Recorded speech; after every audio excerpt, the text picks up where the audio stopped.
Aujourd'hui, samedi le 4 mars, malgré les montants insuffisants, Québec prévoit signer l'entente en matière de soins de santé. Des files d'attente trop longues, un malaise survient à la Société d'assurance automobile du Québec et un dernier hommage à l'ex-ministre Nadine Giraud. Je m'appelle Frédéric Levasseur et je suis votre animatrice.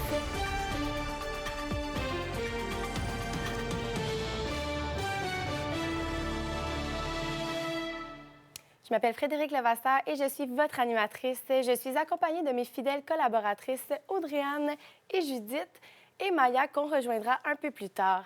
Bienvenue au Quartier de l'Info, votre information en 15 minutes. À la maison, installez-vous confortablement. Votre émission commence maintenant. Le gouvernement Legault va signer l'entente de transfert en matière de soins de santé au fédéral. Malgré les montants insuffisants de l'accord, Audrey-Anne, ce ne sont pas les montants auxquels on s'attendait. Puisque ce ne sont pas les montants auxquels on s'attendait, eh bien, les provinces ont fait front commun et ont décidé de confronter un peu le gouvernement Trudeau afin d'essayer d'avoir des montants plus élevés en matière de soins de santé. Ces différentes provinces ont argumenté afin de pouvoir augmenter les fonds, mais malheureusement, Ottawa a mis fin à leurs arguments et on leur ont mis vraiment une dernière chance. Et c'est Québec, la dernière province à avoir accepté de signer cet accord. Québec dit que ces fonds ne sont pas suffisants pour couvrir, ils ne sont pas à la hauteur de ce que les Québécois et le service de santé québécois a besoin. Mais malgré tout cela, eh bien, Legault a dit que ce sont ses besoins qui font en sorte qu'il a accepté l'accord pour justement venir en aide à notre système de santé qui nécessite qu'on agisse au plus vite. Suite à tout cela, eh bien, Legault a vraiment décidé qu'il allait établir un plan d'action pour pouvoir avoir ces fonds, puisque le gouvernement de Trudeau demande en retour de ces milliards que le gouvernement va recevoir, qu'il y ait des informations transmises pour juste savoir tout simplement à quoi vont servir les fonds. Merci Audrey-Anne. On se retrouve un peu plus tard. La situation à la Société d'assurance automobile du Québec ne s'améliore pas depuis l'implantation de leur plateforme SAAC Click. Judith, un homme perd conscience après 4 heures d'attente dans une file, dans une succursale à Laval. Oui, l'homme en question serait arrivé à 7 heures, selon les témoins, et se serait effondré à 11h56. Les témoins sur place se sont plaints du personnel à la SAC, puisqu'on aurait demandé un verre d'eau pour l'homme en question et on lui aurait donné que 15 minutes après.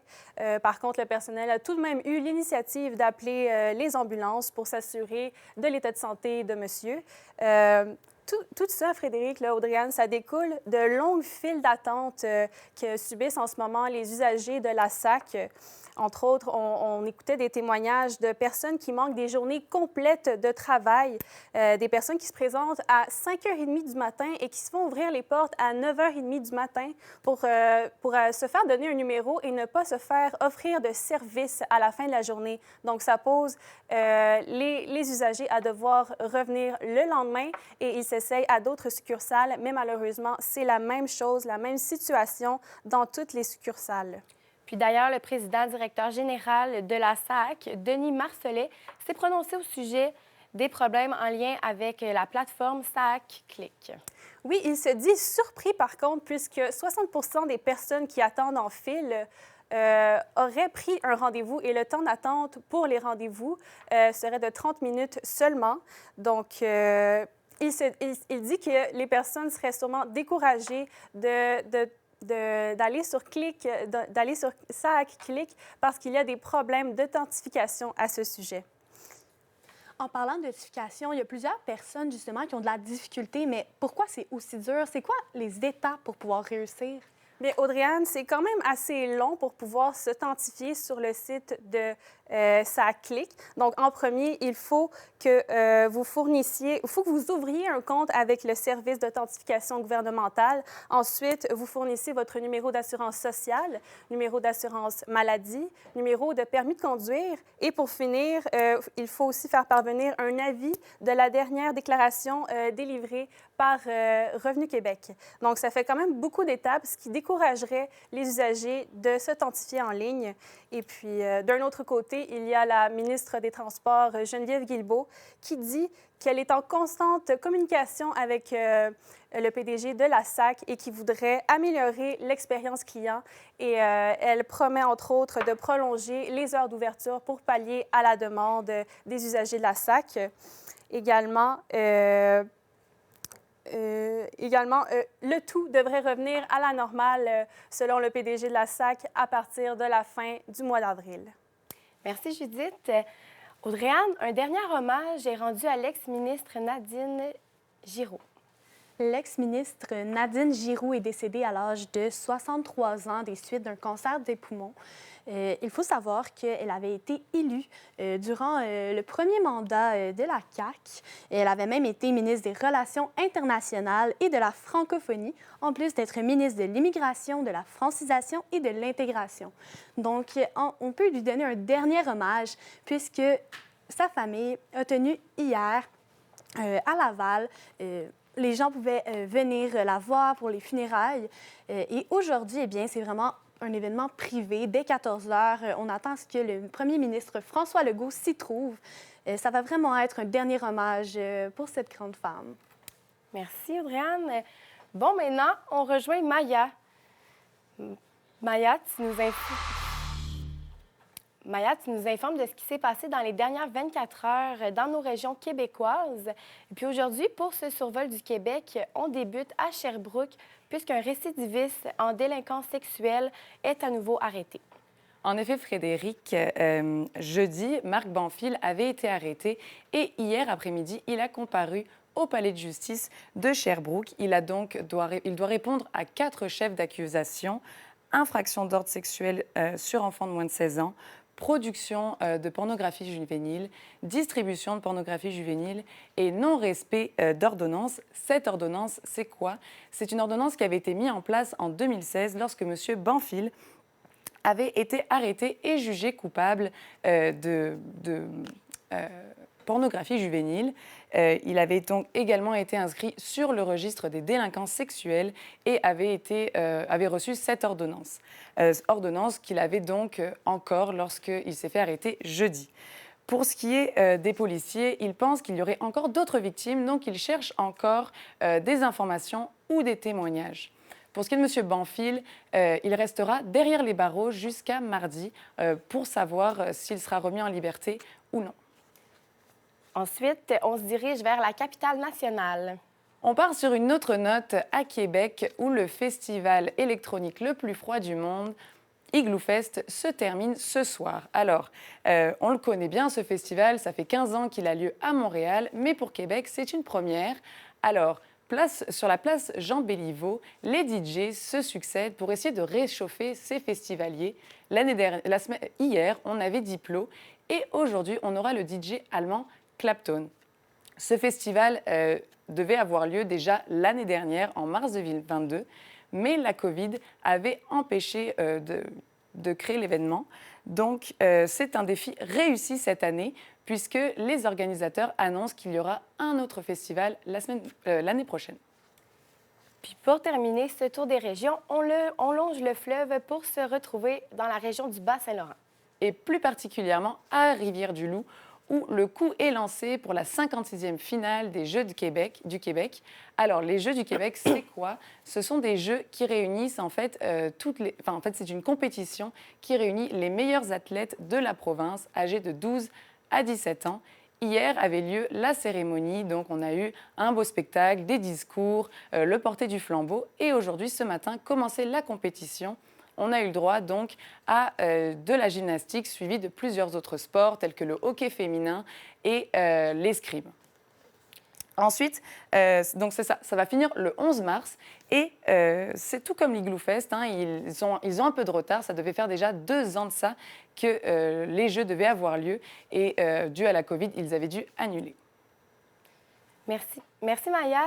D'ailleurs, en parlant de sport, hier, les Canadiens ont perdu 3-2 un match contre les Ducks d'Anaheim. Mais le Québécois Jonathan Drouin a finalement marqué son premier but de la saison et ce but a été compté à la date limite des transactions. On se tourne maintenant vers nos voisins américains puisque plusieurs sujets sensibles touchant à la santé de Joe Biden et l'écologie notamment sont en discussion. On accueille d'ailleurs le spécialiste en politique américaine, Luc Laliberté, pour nous informer davantage. Bonsoir, Monsieur Laliberté. Bonsoir, Mme Levasseur. Le président des États-Unis, Joe Biden, s'est fait opérer en février dernier pour une lésion cancéreuse sur sa poitrine. C'est pas la première fois qu'il se fait opérer pour cette situation. Puis là, il souhaite se présenter pour un deuxième mandat en 2024. Croyez-vous que c'est réaliste de penser qu'il sera réélu? Voilà, bien, ça veut dire pour savoir s'il va être réélu, on va attendre de lui trouver un adversaire. Donc, on sait que chez les Républicains, actuellement, on est en train justement de chercher quel serait le meilleur adversaire possible. Sinon, du côté de M. Biden, je pense qu'il va y aller. Les dernières inquiétudes le concernant, c'est au sujet de son état de santé. On sait que ses adversaires politiques lui reprochent parfois son âge plus avancé. Il est le président le plus vieux de l'histoire des États-Unis. Donc, c'est certain que du côté de M. Biden, c'est rassurant de savoir que cette nouvelle lésion n'est pas cancéreuse. Il n'y a rien non plus là-dedans qui indique que M. Biden, selon son plus récent bilan de santé, ne serait pas apte à compléter un deuxième mandat. Toujours une question de perception pour l'électeur, mais du côté de son bilan de santé, donc je répète, tout est rassurant pour lui. Ça ne devrait pas l'empêcher. Bien au contraire, ça devrait confirmer qu'il sera là en 2024. Puis, pour rassurer nos échos anxieux à la maison, est-ce que, dans le cas qu'il ne soit pas réélu, Monsieur le Président Joe Biden, est-ce qu'on aurait des raisons de s'inquiéter côté environnemental aux États-Unis? C'est intéressant parce que ces jours-ci, on a droit à un rassemblement de conservateurs aux États-Unis, ce qu'on appelle la CPAC, le regroupement des conservateurs aux États-Unis. En même temps, on sait que l'ONU travaille de l'autre côté sur la question environnementale, question pour laquelle M. Biden veut être un meneur, un leader sur la scène internationale. C'est certain qu'autant aux États-Unis que sur la planète, si on a à cœur la lutte contre les changements climatiques, la protection de l'environnement, le fait que M. Biden puisse être battu, délogé et qu'on revienne avec un candidat qui pourrait être, c'est toujours possible, M. Trump, ce ne serait pas une bonne nouvelle. Les républicains ne sont pas connus pour leur approche vigoureuse, agressive dans la lutte contre les changements climatiques.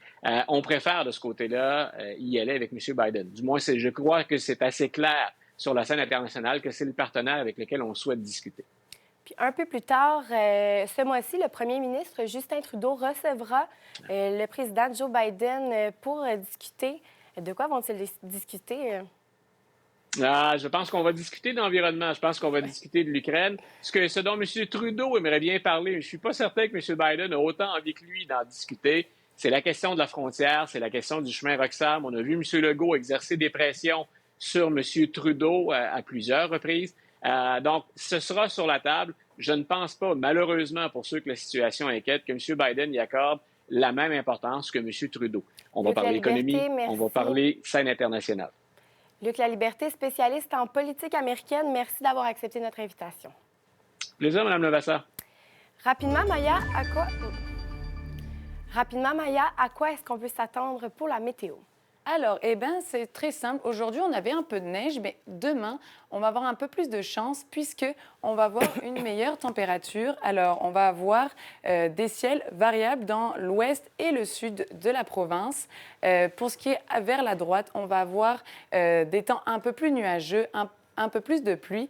Et ensuite, quand on va dans le nord du Québec, on aura aussi des temps variables avec neige et soleil. Donc, ça se passe bien, on va s'en sortir de cet hiver.